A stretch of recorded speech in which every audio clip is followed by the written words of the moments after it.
நடிகர் அவரை பார்த்து கேட்குறாரு, அப்போ சார் இப்போ என்ன பண்ணிட்டீங்க? சும்மா தான் இருக்கேன் அப்படின்னா. சினிமாவில் யாரும் அப்படி சொல்ல மாட்டாங்க.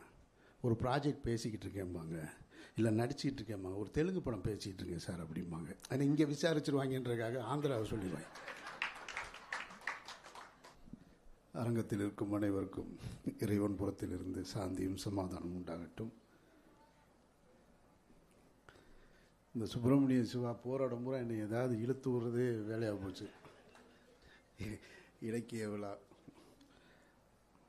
சொன்னதில் உண்மை தான்.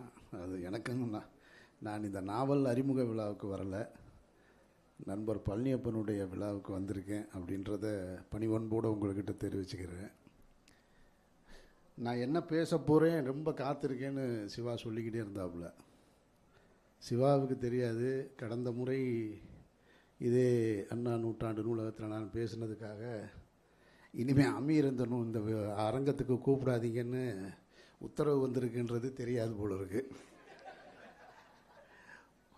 அவர் வந்தால் உங்களுக்கு விழாவுக்கு இடம் இல்லை, இல்லைன்னா அவரை அவாய்ட் பண்ணுங்கன்னு இருக்காங்க. அந்த அளவுக்கு சினிமா இசை வெளியீட்டு விழாக்களில் அரசியல் பேசி, மாணவர்களுக்கு உதவித்தொகை விருது வழங்குகிற விழாவில் அரசியல் பேசி, பொதுவெளிகளெல்லாம் அரசியல் பேசியவர்கள் இன்றைக்கி என்ன சொல்கிறாங்கன்னா, தமிழ்நாட்டையே அரசியல்படுத்திய அண்ணாவின் பெயரில் தமிழர்களுக்கெல்லாம் அரசியலை கற்றுக் கொடுத்த கலைஞர்கள் கட்டிய நூற்றாண்டு இந்த நூலகத்தில் அரசியல் பேசக்கூடாதுன்னு சொல்கிறாங்க. இதுதான் மாற்றம். இந்த மாற்றத்தை நாம் வரவேற்கிறோம். அதனால் அரசியல் பேசலை. நான் பழனியப்பனை பற்றி பேச போகிறேன். எனக்கு சினிமா கொடுத்த நண்பர்களில் ரொம்ப முக்கியமான 2 நண்பர்கள் எஸ்பி ஜனநாதன், இன்னொன்று கருப்பழனியப்பன். எனக்கு ஊரில் நிறைய நண்பர்கள் ஜாஸ்தி, அது கணக்கில் அடங்காத நண்பர்கள். மதுரையில் எத்தனை வார்டு இருக்கோ அத்தனை வார்டுலேயும் எனக்கு நண்பர்கள் இருக்காங்க. சினிமாவுக்கு அந்த மாதிரியான நெருக்கமான நண்பர்களை எடுக்கிறது கஷ்டம். நம்ம ஒரு ஃபோன் எடுத்து ஒருத்தருக்கு ஃபோன் அடிக்கணும் அப்படின்னா யாருக்கு அடிக்கலாம் அப்படின்றதில் அந்த இடத்துல இருந்ததில் பழனியப்பன், ஜனநாதன், பொன்வண்ணன், சிவா எல்லாம் இருக்காங்க. இதில் நாங்கள் நெருக்கமாக அதிகமாக 3 பேர் சுற்றிக்கிட்டு இருந்தது நாங்கள் தான். அதில் 3 பேரும் 3 எண்டு. அவருடைய அடையாளத்தை இங்கே வச்சுருக்காரு, கருப்பு. ஜனநாதன் கம்யூனிஸ்ட்டு, நான் ஒரு ஆன்மீகவாதி. ஆனால் நாங்கள் 3 பேர் ஒன்றாவே உட்காந்துருப்போம், ஒன்றாவே பேசுவோம், எல்லா ஊருக்கும் போவோம், ஜெய்ப்பூர் போவோம், ராஜஸ்தான் போவோம், கனடா போவோம், எல்லா இடத்துக்கும் போவோம். 3 பேரும் 3 கருத்தில் இருப்போம். ஆனால் 3 பேருக்கும் ஒரு முரண் இருக்குது. ஆனால் ஒன்றாவே இருந்திருக்கோம். இத்தனை ஆண்டு காலமாக பழனியப்பனை நாங்கள் இழந்திருக்கோம். ஜனநாதனை நான் இழந்திருக்கேன். பழனியப்பன் இன்னும் அந்த நட்போடு இருக்கார். பழனியப்பன் எனக்கு எப்படி, அவர் ஆக்சுவலாக மதுரையில் என் வீட்டுக்கு ரொம்ப பக்கம். அவர் வீட்டுக்கு வாசலில் தான் நான் டாப் அடிச்சுக்கிட்டு அங்கே தான் உட்காந்து சிகரெட்டு குடிச்சிக்கிட்டு டீ குடிச்சிக்கிட்டு இருந்திருக்கேன். அவருக்கு தெரியாது, ஏன்னா அவர் வீட்டில் இருந்ததில்லை, அவர் வேற ஒரு இடத்துல இருந்திருக்கார். அவரை நான் சந்தித்தது முதல்ல ஹவுஸ்ஃபுல் படப்பிடிப்பில்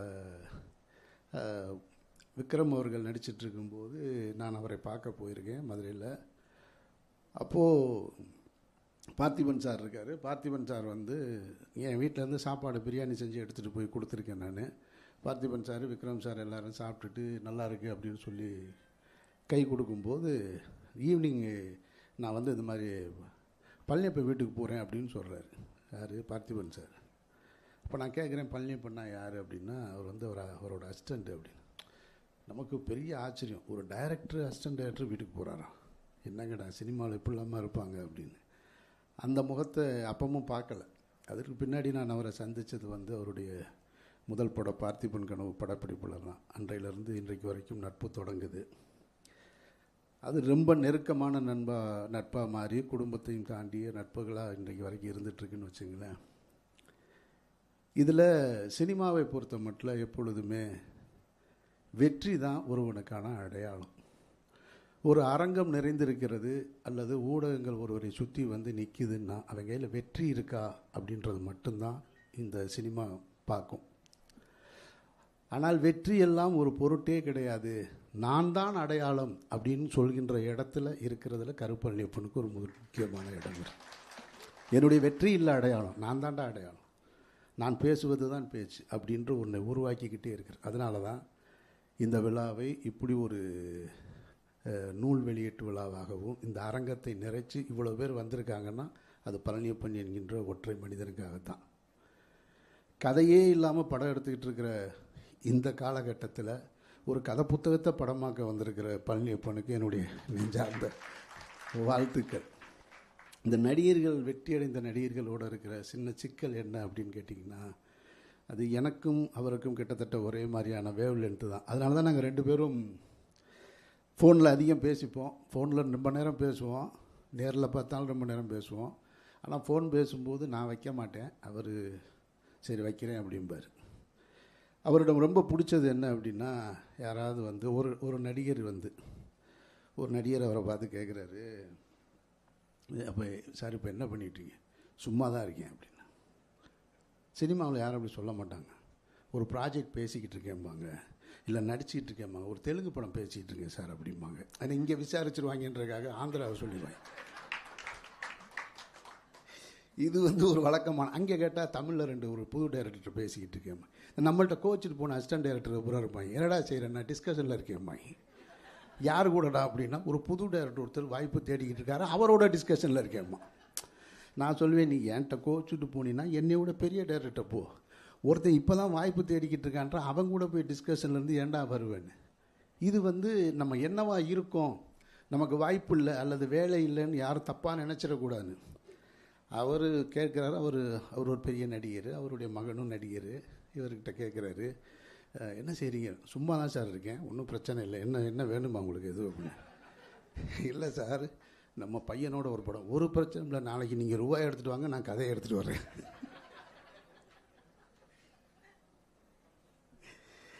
அதுதான் அவருடைய ரொம்ப முக்கியமானது. அப்போ இந்த நடிகர்கள் என்ன பண்ணுவாங்கன்னா, இப்போது எல்லாருக்குமே இப்போ வெற்றி அடைஞ்ச உடனே அவங்க கேட்குறது பவுண்டட் ஸ்கிரிப்ட் வேணும் அப்படிம்பாங்க. இந்த பவுண்டட் ஸ்கிரிப்ட் இந்த பவுண்டட் ஸ்கிரிப்டில் என்ன இருக்குதுன்னு எனக்கும் தெரியலை. ஏன்னா நானும் அதை எழுதுனதில்லை, நானும் அதை பார்த்ததும் இல்லை. இப்போ நான் நடிக்க ஆரம்பிச்சிருக்கேன், அதனால் எங்கிட்ட பவுண்டட் ஸ்கிரிப்ட்னு கொண்டு வர்றாங்க. இந்த இவ்வளோ தான் இருக்குது, இது எப்படி படமாகும்னு எனக்கும் தெரில. அப்புறம் நிறைய பேர்கிட்ட போனால் பவுண்டட் ஸ்கிரிப்ட்னு சொல்கிறாங்க. ஆனால் வர்ற படத்தெல்லாம் பார்த்தா உண்மையிலே பவுண்டு படிச்சுட்டு தான் நடித்தாங்களா அப்படின்ற கேள்வியும் நமக்கு இருக்குது. எப்படி இந்த கதையை சொல்லியிருப்பாங்க, எப்படி இதை சொல்லியிருக்க முடியும், இந்த பவுண்டரில் எப்படி எழுதியிருக்க முடியும் அப்படின்றதெல்லாம் இருக்குது. படப்பேர் சொன்னால் சங்கடமாயிரும். அதனால் பழனியப்பன் என்ன பண்ணிட்டாரு, இந்தடா ஒரு பவுண்டட் ஸ்கிரிப்ட் கொடுத்துருக்கேன்னு காலி வாங்கிட்டு, நான் வச்சுக்க ஒரு பவுண்டட் ஸ்கிரிப்ட், யார் கேட்டாலும் ஊருக்கே கொடுத்துட்டேன், எல்லாரும் படிச்சுக்கங்க. அப்படித்தான் நான் இந்த படத்தை பார்க்குறேன். நான் அதை தாண்டி வந்து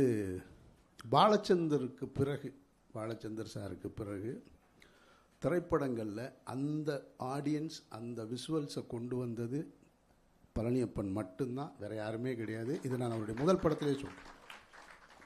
பார்த்திபன் கனவு பார்த்துட்டு, பிரிவும் சந்திப்போம் பார்த்துட்டு நான் அவர்கிட்ட சொன்னேன், எனக்கு என்னமோ பாலச்சந்தர் சாருடைய திரைப்படங்களுக்கு அப்புறம், ஏன்னா இந்த தலைமுறைக்கு பாலச்சந்தர் சாருடைய படங்கள் இருக்குமான்னு தெரில. இப்போ பாரதி ராஜா, பாலுமேந்திர மாதிரியான படங்கள் வந்துட்டுருக்கு, பாலச்சந்தர் ஏரியாவில் ஒரு படம் இல்லை.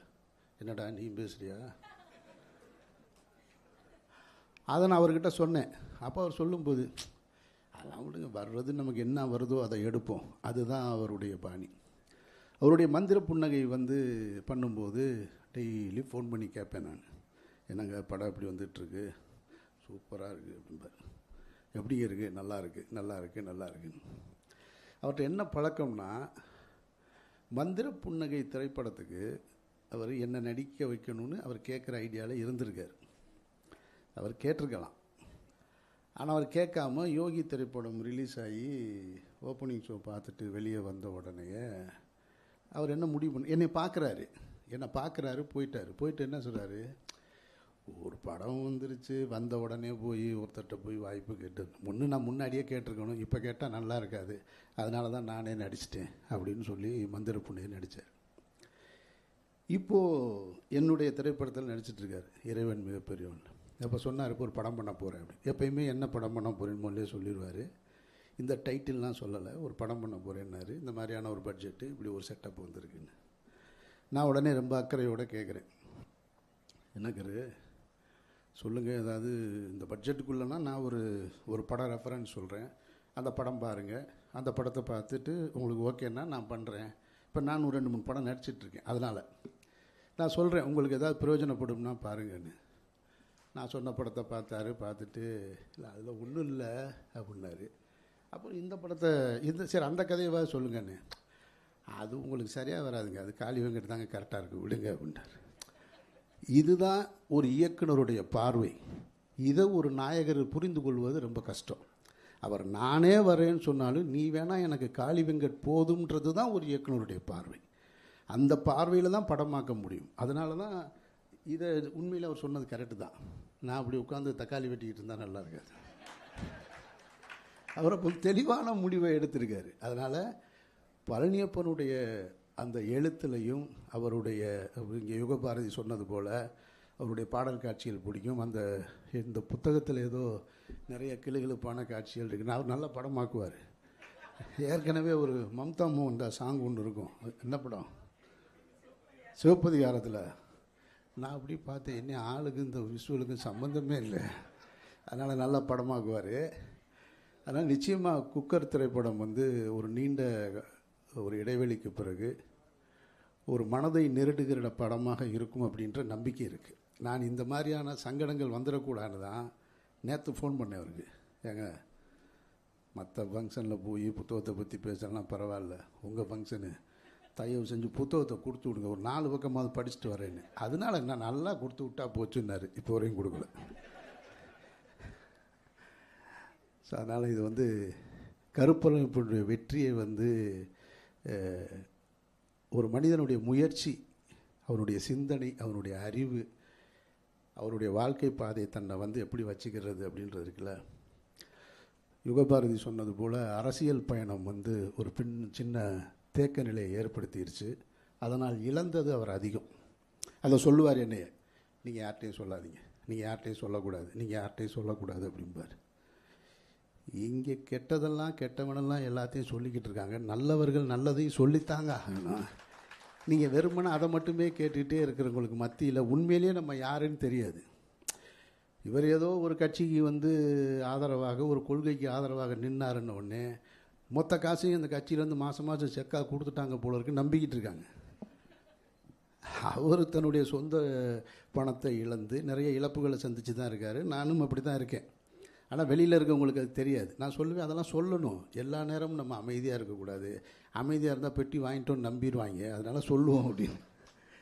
அதனால் மீண்டும் தன்னுடைய இயக்கத்தில் மூலமாக திரைப்பயணத்தை துவங்கியிருக்கிற கருப்பழனியப்பனுக்கு என்னுடைய நெஞ்சார்ந்த வாழ்த்துக்கள். இந்த படம் மீண்டும் நான் ஒரு பாலச்சந்தர் படம் பார்த்தது போல் ஒரு நிறைவு எனக்கு தரும்ன்ற நம்பிக்கையோடு காத்திருக்கேன். வாழ்த்துக்கள் காளி வெங்கட் மற்றும் ஜஸ்டின் பிரபாகரன் மற்றும் அப்புறம் சங்கீதா மேமுக்கு.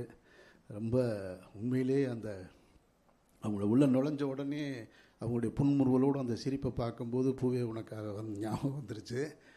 வாழ்த்துக்கள். இந்த மாதிரியான ஒரு டீமை செட் பண்ணதுக்கு நன்றி. இந்த விழாவுக்கு என்னை அழைச்சதுக்கு நன்றி.